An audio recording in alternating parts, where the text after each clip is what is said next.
მოგესალმებით ძვირფასო მეგობრებო, დიდი მადლობა რომ შემოვერდით დღევანდელ შეხვედრას და მე დარწმუნებული ვარ, ეს შეხვედრა იქნება საინტერესო არა მარტო მათთვის, ვინც მუშაობს პოლიტიკურ მეცნიერებებში, მაგრამ ამასთანავე ეს შეხვედრა საინტერესო იქნება ზოგადად ყველა სტუდენტისთვის.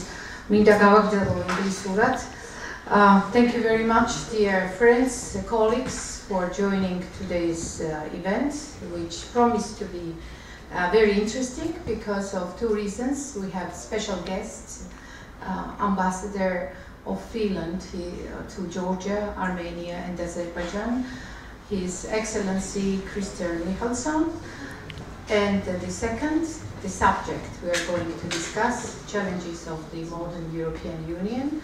This is also the issue that we all carefully follow, not only those who are engaged in political science or European studies, but this is a subject which is very interesting for ordinary Georgian because of our high priorities of European integration.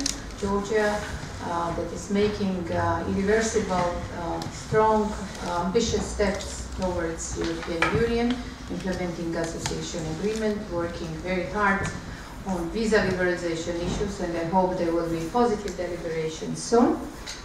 I hope this discussion will be interesting. Of course, that will be view from Helsinki, but our very close friend and the prominent ambassador with extensive diplomatic experience, serving in different countries of the globe, including China, Russia, Ukraine, Germany. Ambassador Michalsson was accredited to Georgia in 2013 and already is very actively engaged in deepening and widening of relations between Georgia and Finland in all different fields. We have very dynamic political dialogue. There is lots of room for improvement of cooperation in the field of trade, investment, and economic cooperation. Finland is a very strong partner and supporter of Georgia's European integration, already contributing to this very important priority by different projects and programs in different fields, sharing experience. We have very intensive cooperation under multilateral fora, and we enjoyed during the years of very active engagement of the prominent Finnish diplomats in Georgia, and I personally very well recall prominent diplomat Heikki Talvitie, who was appointed as the first EU representative of the Southern Caucasus back in 2006. Also a very close friend of Georgia, Ambassador Terhi Hakala. He was leading OSCE mission in Georgia in very difficult times before the closure of this mission after the war. That was very challenging period. Also, we have Finnish diplomat also representing UN, Mr. Turunen, in the Geneva talks. So you can see we have high caliber diplomats engaged in Georgian affairs, and I will stop here. Without going further, I would like to invite our dear friend and now my colleague, His Excellency Ambassador Michalsson. The floor is yours, dear Christer. Thank you very much. Thank you very much for inviting me here. I'm very grateful to the Dean. I'm very grateful to all the students who have come to listen to my talk. We have been speaking about this with Tamar Beruchashvili, that I would like to come and talk to students.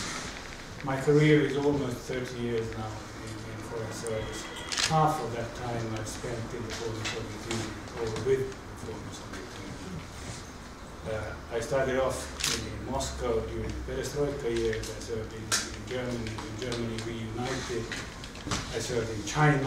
When China was united, I started off on the day when Hong Kong returned to the People's Republic.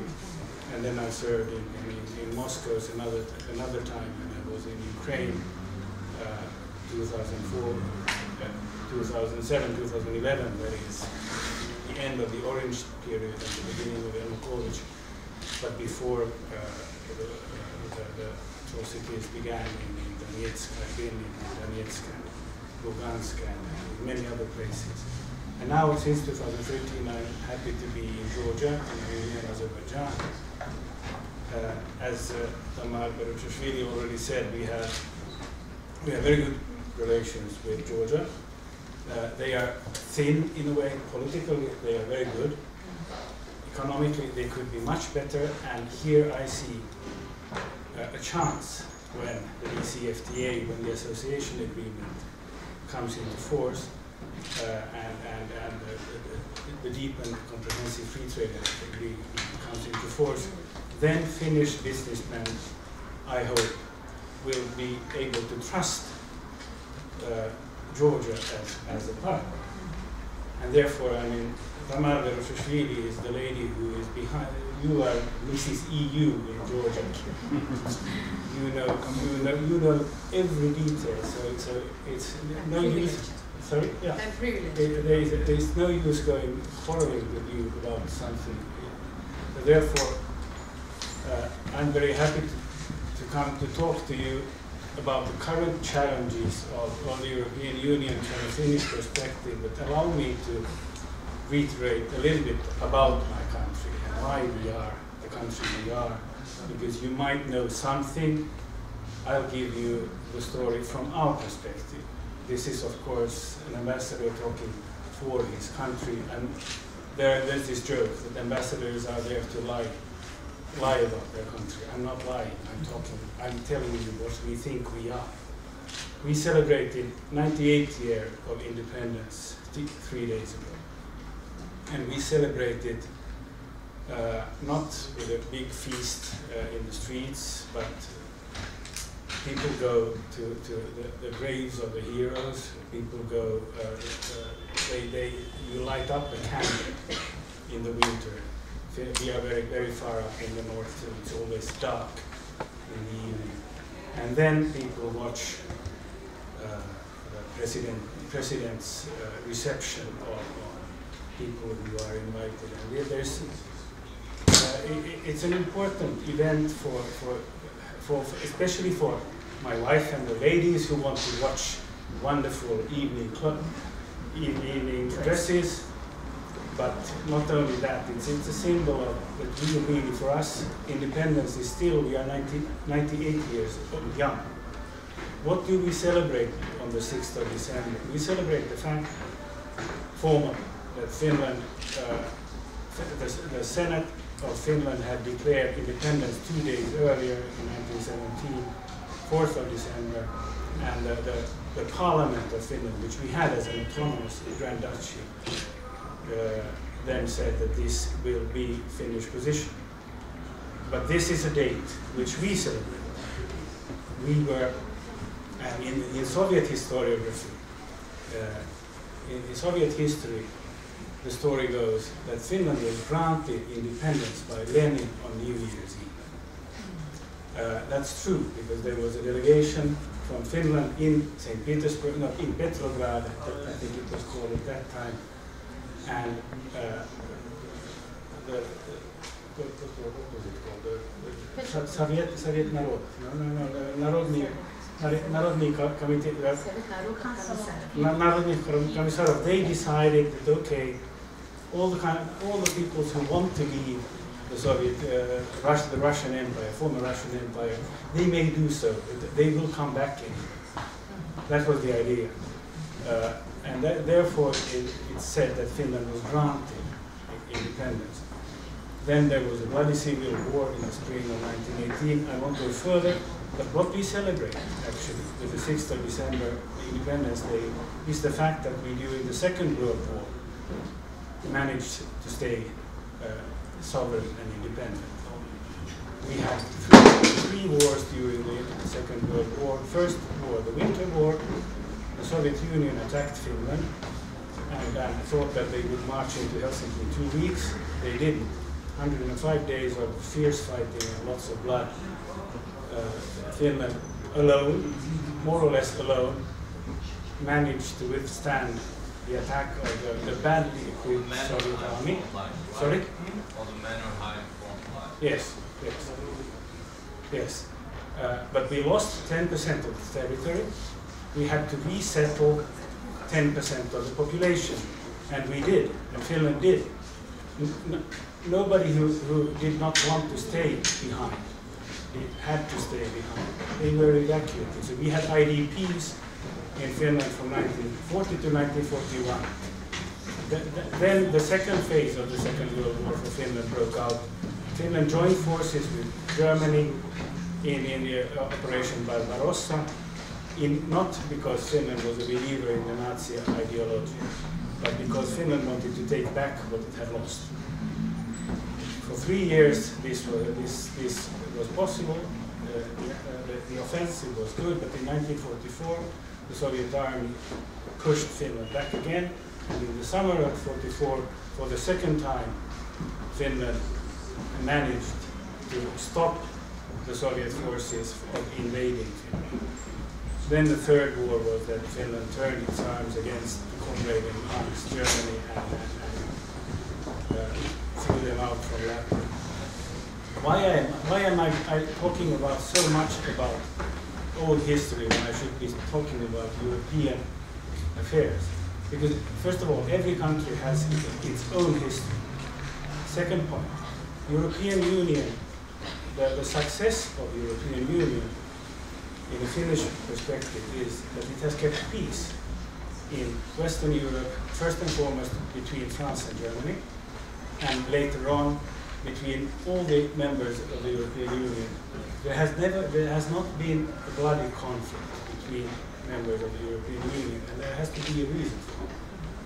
But the basic reason was that coal and steel was put under international control in 1950, the European Coal and Steel Community. Sorry to talk too much about history, but I can't help it. This is when Georgia wants to get closer to the European Union, this is what we are talking about. We're actually talking about the peace project, and to keep peace, the best way of doing that is to have trade and exchange of people. Studying in others, in the cities of others, and universities of others, have friends on the other side of the border, then you don't fight. So this is basic. And this works. The European Union has enlarged many times, as you know. 6 members from the start, then 9, then 10, then 12. And in 1995, the Soviet Union had fallen asunder, or broken up, however you want to put it. And Finland had the possibility of applying for membership in the European Union. We were careful before that. We organized our trade and economic interests with both West and with the Soviet Union.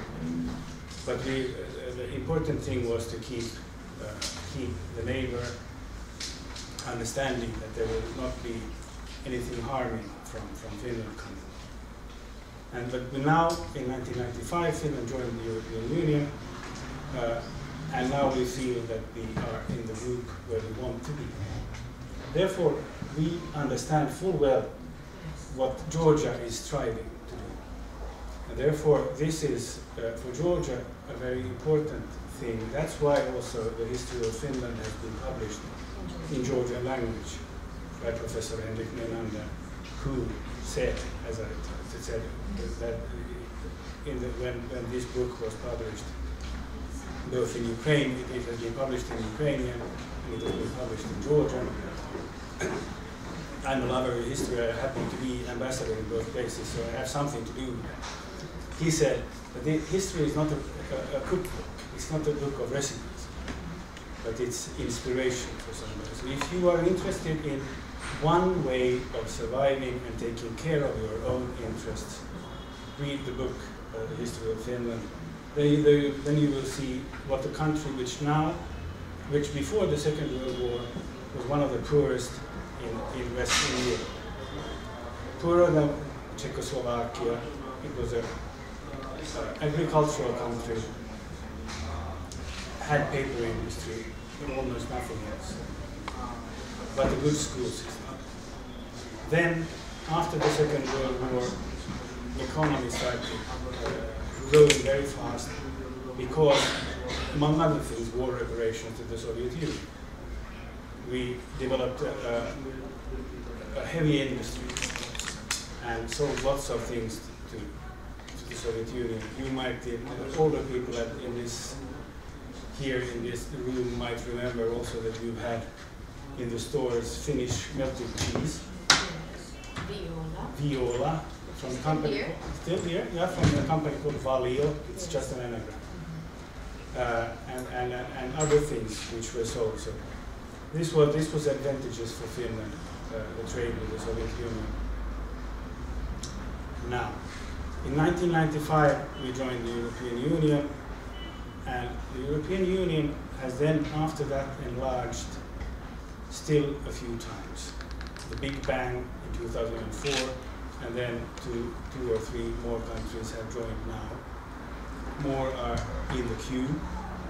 And the process of joining the European Union is a very long and tedious one. One has to go through a lot of work, homework we call it. One has to have the will to do that. And then to reform one's country if one wants to get closer and eventually to join the European Union. So this has been the big story of the European Union until 2000, maybe 8 or 13. We can say we can then discuss this later on when the big problems began. But 2013 for sure. When the peace, the situation in Europe changed with the Russian Federation not accepting anymore the borders of the Helsinki Final Act, the borders which had been agreed upon in the Helsinki Final Act, with the annexation of Crimea and now the disturbances in eastern Ukraine. We have discussed this, and I know that Tamar will say that in 2008 this already was clear. It might be so, at least in hindsight, but at that time people were not that sure about that. But in 2013 it was clear that now there is a big challenge to the European system as we know it after the Second World War. So this is, if we talk about European challenges, this is one of the challenges. But I wanted actually, I started off by history and I speak freely, the absolutely biggest challenge we have right now in Europe, we have in the world, and that is that people are trying to solve for the time being in Paris. We are living over, using too much resources, we are polluting too much, we have to stop that. This is the really big thing going on. We have to change our mindset. It's easy for me, representing a country with a GDP of $40,000 per capita, to say this, because we are rich, so it's simple to sort of cut down and say, okay, we can manage with a little bit less.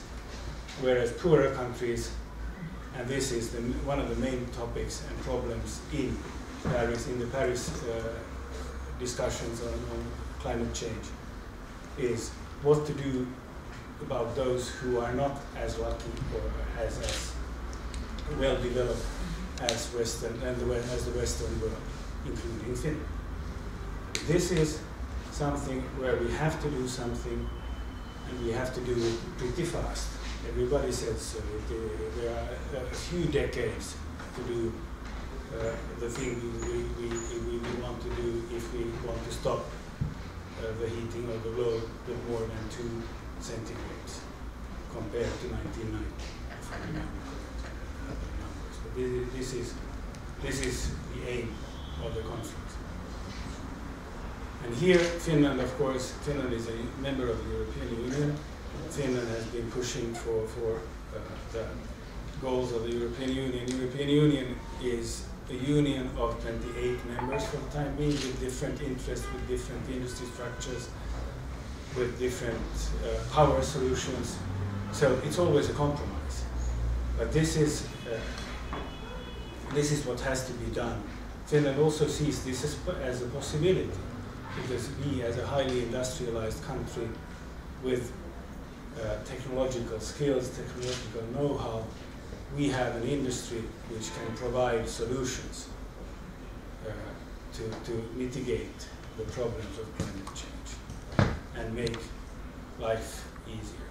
The other very acute problem we have now has to do with the situation on the southern shores of the Mediterranean and the east. That is, if we speak European Union language, we speak about European neighborhood, either southern or eastern neighborhood. And the movement of people, first of all, refugees from Syria, but then also people who move for other reasons than from persecution.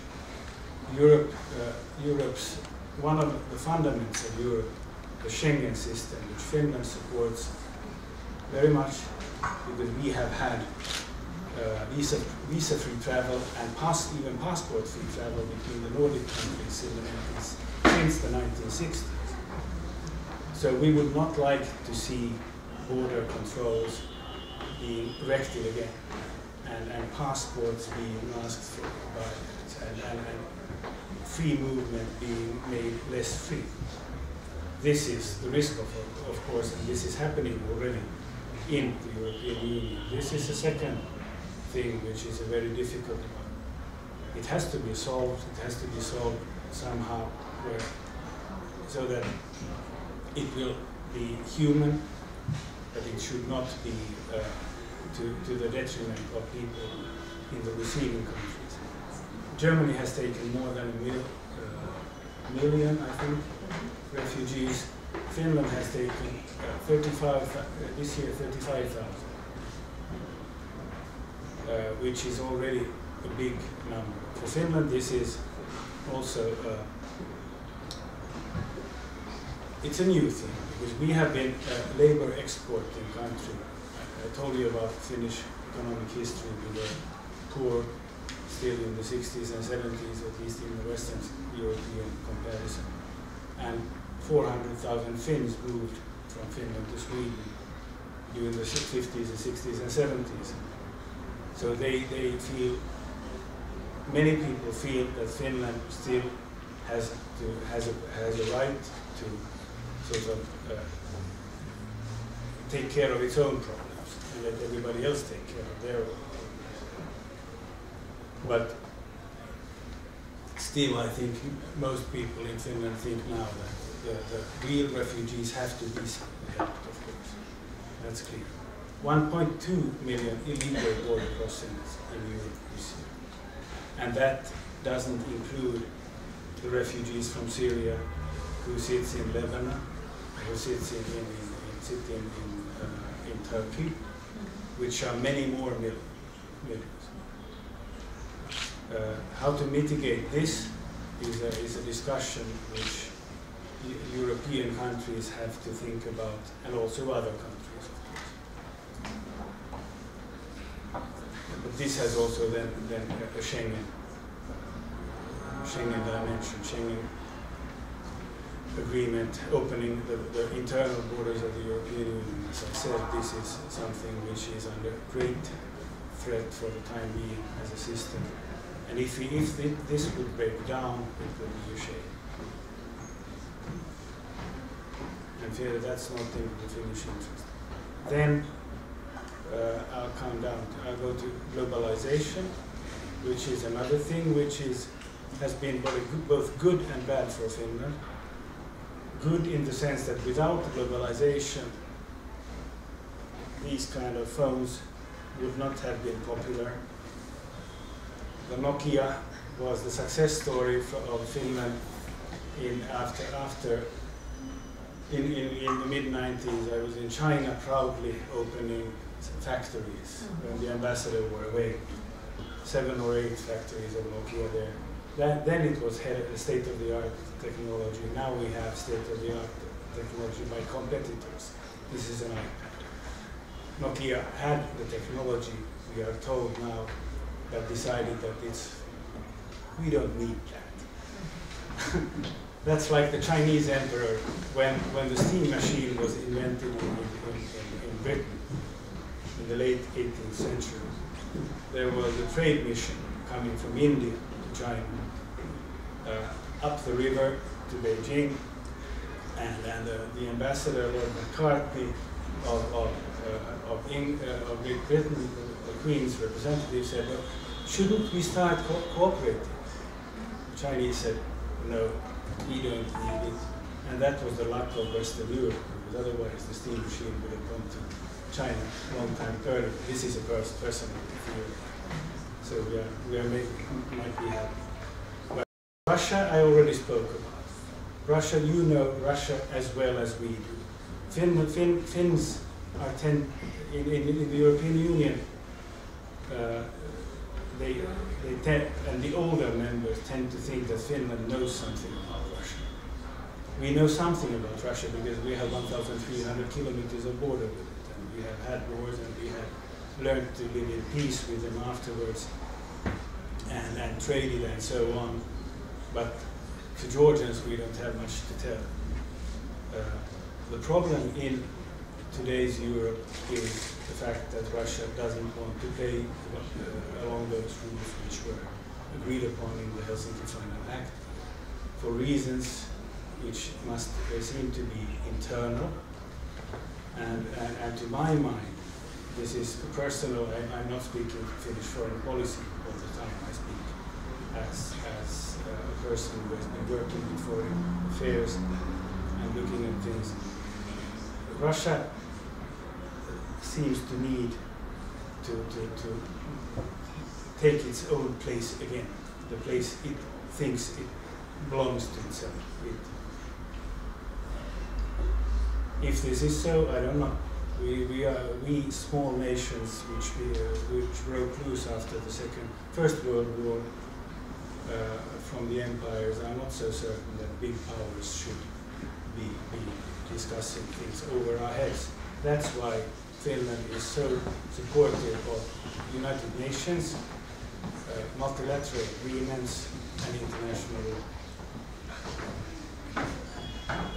Finally, I'll come to the Eastern Partnership and Georgia. Eastern Partnership was designed in a situation after the Georgian-Russian War as an answer to the wish of some countries which would like to join the European Union. But the European Union was full itself, and the hands were full. Western Balkan countries had their war in the 90s, the war in Yugoslavia, and they sort of, according to the general idea in Europe, had the right to be first there. Therefore, this process is still going on. Former Soviet countries, Baltics are in, the others are not, and this is, here we are now. Therefore, the Eastern Partnership was developed, and the association agreements and the DCFTAs, and I think this is a very sensible project. Finland, during the Cold War, went through more or less a similar process, because we had a free trade agreement with the European Union and with EFTA, and with the Comecon from '72. We had closer relations with the European Union from 1988 onwards, with the European Economic Area, which is pretty similar to what the DCFTA now gives Georgia when it finally will be ratified. So, step by step, doing one's homework brought Finland where Finland is now, or that is where Finland wants to be. And this is what we have been talking about also between our countries. Finland is very happy in supporting Georgia on its way to the goal which Georgia wants to go. People have to want it, but it's Georgia's government who has to, and Georgian politicians who have to tell and make people understand that this is in their best interest. We are there to help.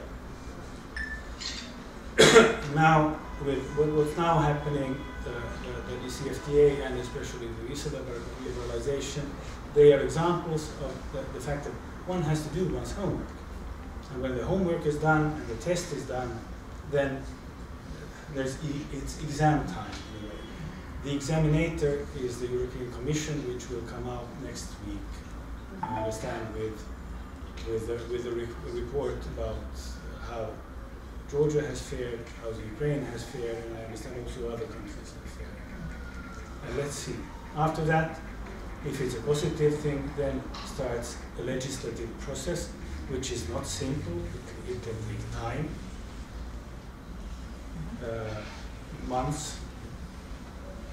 I heard from somebody in the Georgian office today that the German newspapers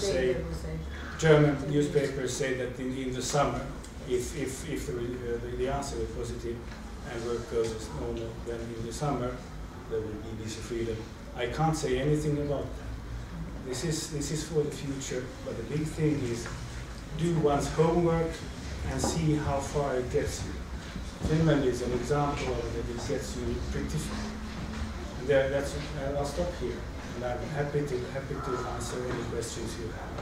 Thank you. Thank you very much, dear Mr. I think we got the major elements, not only history of the Finland and also its way towards the European Union, but also the modern challenges of the European Union. This is from you. This was yes. Yeah. The European Union, which you highlighted, like relations with Russia, which is ignoring international rule and order. Also the climate change, which is the global issue and requires global effort. Europe can lead this process. Also, migration was presented, as we all know, and we carefully follow all these developments and the way how European Union collectively and individual countries individually deal with all this process.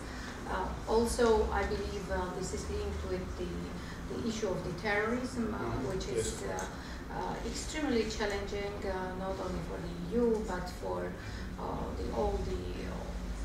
the globe, and particularly the West, and for small Georgia in such a special geopolitical area. It's even more the importance to be part of, to be in the close network of all our partners dealing with all this challenge. And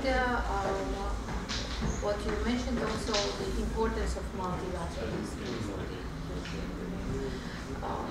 I hope there will be questions from the audience, but if you permit, I will pioneer with my question, and without surprise, there definitely will be relations with Russia, because, and again, you mentioned, and I insist that the wake-up call was in 2008. Unfortunately, there was no proper reaction from our Western partners. There was a reaction, but it was limited only to the statements and limited actions, interruption of bilateral contacts and strategic talks, but after a few months, business as usual continued, and that gave free hands to Russia to move ahead. The Ukrainian happened, and now Syria is on the way, and is a serious challenge now. But at the same time, Georgia was a start. So what we observe how the European Union mobilized its political efforts to deal all this very, very complicated matter. So we see unity, we see political will, and we see concrete steps in the field of political relations, but in the field of economic relations. We still see the unity on sanctions, but we also observe that there are cracks, and I will not name individual countries that are getting more and more vocal against sanctions. So from the Helsinki's perspective, how you see this development? Will EU manage to maintain this very strong instrument, economic impact on Russia in terms of sanctions, and whether these sanctions and economic tools will be sufficient to make political impact? Thank you for the question, which of course is not a simple the surprising thing for Russia after, first of all, I grant you now, in hindsight, 2008 should have been a big. In fact, if you, there are politologists who say that if you read President Putin's speech in 2007 in Munich, you should have understood that now Russia feels that Russia is back again, and one should have started treating. One can discuss if the policy of the West in the 90s was a wise one, when Russia was actually riddled with jokes. So there are many reasons for revanchism. But what happened after the First World War was also not. It's also a show of how it's difficult to make policy after a big crash. So partly this. Second point about 2008, which just now struck me, you're wrong, but I think that the one thing which was in parallel with the Georgian crisis for the Western world was the crash of the currency crash, the crash of Lehman Brothers, and the interest of Western leaders was to safeguard their economies. So maybe they also didn't think about this so much. I don't know, this part explanation. But 2013 was certainly a wake-up call. The sanctions and the miscalculation of the Russian leadership seems to be that at least in the beginning, and I like to think that it still will continue, sanctions regime holds. They thought that it would not work. My country suffered, and even Finland is, although we had a big trade with Russia, we are fully behind the sanctions because breaking international law the way it has been broken, if it's allowed to happen to more, then this is very dangerous for smaller countries like Finland, like Georgia. So therefore, we stand behind the sanctions. Also, those who suffer the sanctions, our farmers, they are behind it.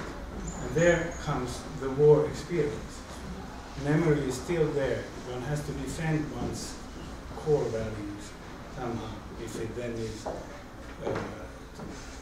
trade sanctions which hurt you, then so be it. Our Minister of Agriculture went to Brussels to a council meeting, bringing with him cheeses with texts in Cyrillic text, Oltermanni cheese, which you might probably be able to buy here in Georgia as well. But at that time, lots of surplus cheese was distributed to the EU ministers, and it's called Putin cheese in Finland at the time. Now, so sanctions, yes, I don't know. Sanctions is not, the thing is how to get out. It's easy to get into the conflict. How to get out of it is the question. Yeah, this is the question, and we don't know the answer. So, questions from the audience? Yeah. Good. Thank you for a very interesting talk. And I have one question. How will you affect... You need the microphone. Yeah. Or they used to have to speak like a sergeant major in the army like me. First of all, thank you for the interesting speech. And my question is, how will you evaluate the reforms, current reforms of Georgia, in which fields we have been most successful and where we have the problems? And also how you evaluate our chance to EU membership. The first part, that's actually pretty simple. EU is about regulations, EU is about agreements, EU is about measurables very much. It's not politics, like politics normally is, that you promise something and then you either hold it or you don't. It's an agreement. And there you either you adhere to it, or then you don't. And if you don't, then you will have a problem. Association agreement and association agenda has lots of instruments where you can see if something works or not. And it also gives the EU part in this agreement the possibility to say, without annoying, that this is still not good enough. Because association agreement is in a sense a membership agreement light in a way, and if you want to join the club doesn't change its rules for you, it's you who change your behavior so that you will fulfill the rules of the club, and then you can. So this is the general. I understand that so there are instruments which Tamar knows better than I do in detail. The association agenda. There come lots of groups from Brussels to Georgia and talk about different parts in the reform process. What has been done, what has not been done. My general feeling is that Georgia is doing very well. I mean, taking into consideration that your democracy is a young one. If it would be easy, it would have been done already. It's a generational question in a way. You have to. It's a systematic issue. The courts have to function. Free speech has to be really free, but still responsive. Free speech doesn't mean that you can defamate and say whatever about something. But it should be free and responsible speech. The role of opposition is extremely important in the Western democracy. It's not a shame to sit in the opposition. You shouldn't be ashamed of sitting in the opposition and think that government only is the place which is important. Democracy, European style, both parts. So, I mean, I give you only a general answer. The detailed answer comes from the European Commission. When you in the talks with the Georgian authorities, the important thing is, I think, is that the Georgian public also needs, in a way, a possibility to trust its own politicians when they say that something is like that. There's a big public diplomacy part in this from both sides, but especially from Georgian side. And then the question of trusting your politicians, that's something which is an intra-Georgian thing. It's easy for me to say, but also in my country, there are many people who say that politicians, they just talk about rubbish. It's the beautiful word for it. The debate in Georgia is sometimes pretty harsh when watching it from the outside. Thank you.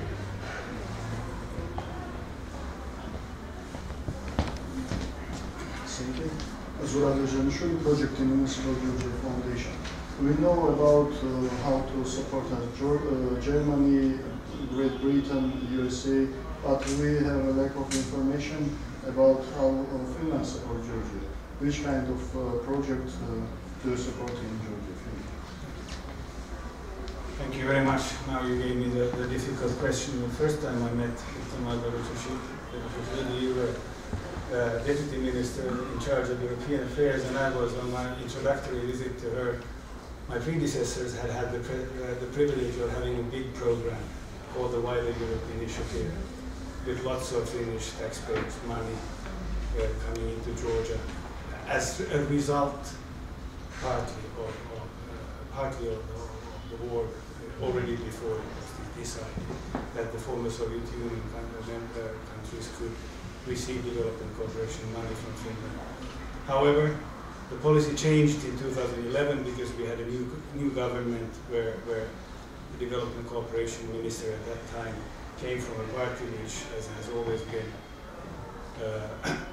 sort of orthodox with the use of development cooperation money, and it's used for the poorest of the poor. And therefore the money was channeled, and the Wider Europe Initiative is now in Kyrgyzstan and in Tajikistan, only the Soviet Union, whereas Georgia was not here. So we are not supporting very much with bilateral money anymore. However, we do many things through multilateral channels, and the one thing I try to concentrate on now is a wonderful instrument of the European Union called TWIN, where European Union budget money, always in a range of 1 million to 2 million, and projects of 1 or 2 years are awarded through a competition between different member countries, and we compete together with the receiving end, that is the Georgian authority. We compete for the possibility of doing a certain project. We have now Finnish resident twinning advisor. Yeah, we have 3 twinnings.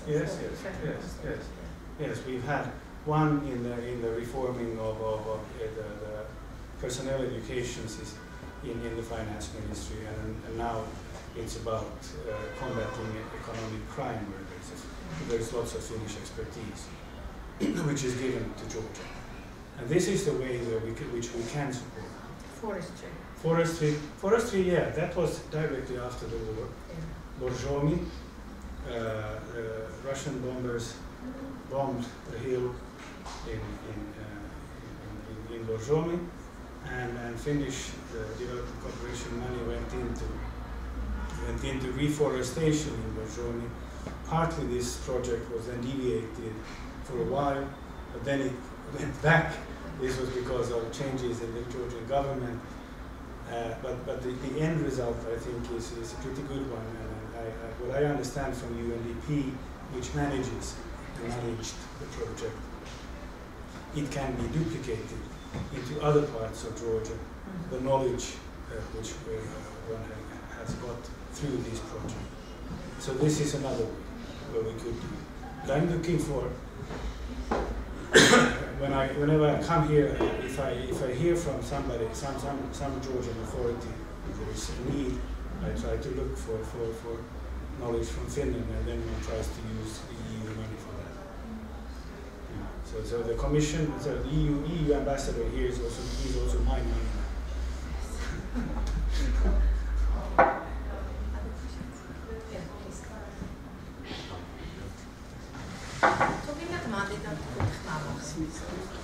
Can you tell me about Finland's point of view about future Georgia and each other's communication?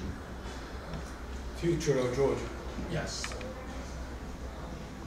It's in the hands of you. Actually, the question was, if Sorry? I understand, the question was something different. No, the point of the view of the Finland, of the future Georgia cooperating Finland. Future Finland-Georgia cooperation. Yes. I think there are many possibilities, and I think economic cooperation is, of course, I mean, We already do political cooperation, and we have the twinning project, as I told you. But through trade, one develops lots of cooperation. Finnish businessmen are like every businessman. If you talk about trade, if you talk about selling, it's easy. If somebody has money and you have a product you can sell, then trade is made. The deal is made. Investment is a very different thing. If somebody should come to Georgia and try to help to diversify your economy, he or she needs guarantees for that the investment is safe. That means that the rules here are equal, that they are adjudicable, meaning that you can go to court if they are broken, and the courts act objectively and according to the law. This has so far been lacking, this trust in the Georgian system, because of maybe political instability, maybe the legacy of the Soviet Union. The 90s, there's a perception that this was almost a failed state, to be quite frank. I'm speaking very frankly, if you ask me, so I will ask. But now when we get the DCFTA, we get an agreement how to do the trade according to international rules. We get possibility of going to court to enforce possible deeds, wrong deeds, Finnish companies.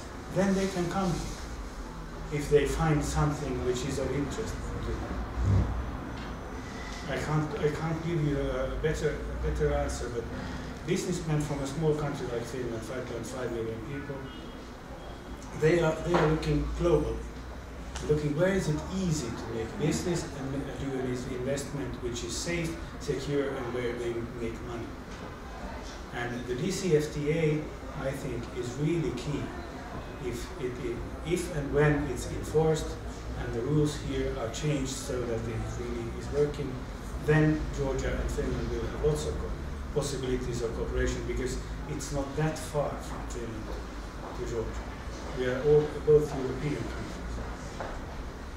And if I may add, we have this excellent cooperation example of a Nordic financial and environmental cooperation, which is the first sign that Georgia, after entering into association agreement, proved to be the country that is able, willing, and also capable to share the same rules of the game.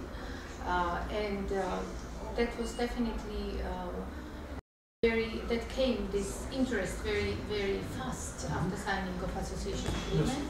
And if these initiatives that we already have on the environmental sector, in hydropower construction, on solid waste management, which are the areas that are not taken fully by industrialists, will be filled with the interest of the Finland and the Nordic companies. That will be indeed very good sign, and we have already memorandum signed recently, and this is very good development. And with the DCFTA still, I mean, you will have all the European companies competing. Yeah. Because you have a stable environment. This is really crucial, and this is a communication matter for Georgia. Because it's not a quick fix. It doesn't go fast. But it's a solid base for a future, you know. But this is the way, exactly, you mentioned the communication element. There is no magic bullet like these 4 letters, the CFTA, but this is the huge opportunity that was created for Georgia under the association agreement that makes Georgia more attractive for investors as the CFTA will be fully implemented, and we have this transitional period, 7, 8, maximum 9 years. These things are getting very simple in terms of illustrating new economic opportunities, like a country of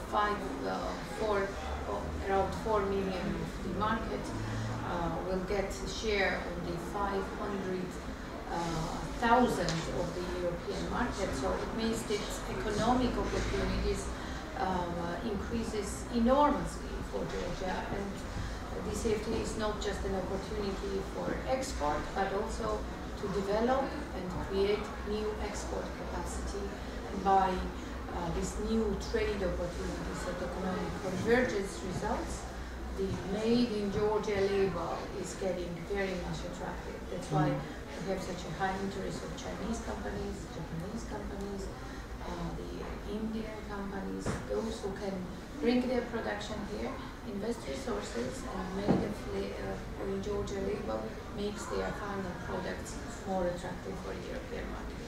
So it's relatively simple to say, but it takes time, efforts, as you said, introduction of all necessary rules and the regulation, but also stability. I believe this country has everything: political will, support of the population, very sometimes too much enthusiasm, but not probably a little bit rational approaches missing, which is developing gradually. We are not in the romantic European integration epoch. We understand what does it mean, European integration, but at the same time we are still in the learning process. The learning process that requires very good understanding that all this transformation, which is based on the will of the Georgian people, the choice of the Georgian society. It's done not for Brussels or Helsinki or Paris, but it's done for Georgia itself. This is the major issue that makes Georgia different today, and I'm absolutely sure will make Georgia different in the future. So, I agree. I couldn't have said it better. Thank you. Okay, questions? I have just one question, finally, a very short question. In your opinion, which is the #1 national security threat of Finland today? Of Finland. Of Finland, #1 security threat for Finland, I think, is still its environment. If you take a little bit more long term. I'm a grandfather of 3 beautiful granddaughters, and I feel that I have a view to the 22nd century through them, because they will be, the youngest of them was born last year. She might be 85, 86 years old. She has to have a possibility to live too. Well, or something. But what the environmentalists say is that if we don't act now, in 30, 40, 50 years, I will not see it, but they will. So I think in the long term, if one thinks environmental change is something which is a threat, there are people who say that that's not no threat, it's natural. That some species go under and others flourish. But if you don't accept that, you think that human beings should be here and develop, then we have to do something. This is the biggest security threat.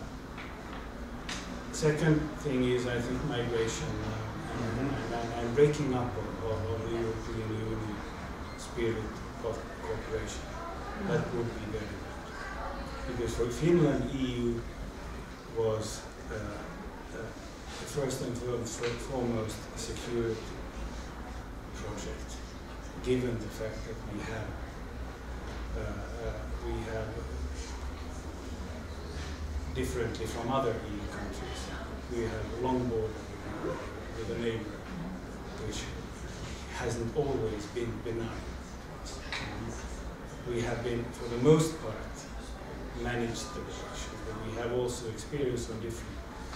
And as I spoke about the Independence Day celebrations, the veterans of that war are still the heroes who are now honored very much, and they are united with the warriors. And they are really, so we know the difference. We think, of course, that, and we hope that the world would turn in a way, and also in Russia, the understanding would rise that it's better for Russia to cooperate with the West, or it will be more advantageous, because there are lots of commonalities between us. Tchaikovsky is a European composer. He's a Russian composer, of course. He's a European, and so this is another discussion. For the next For the next time. Thank you very much. Thank you very much.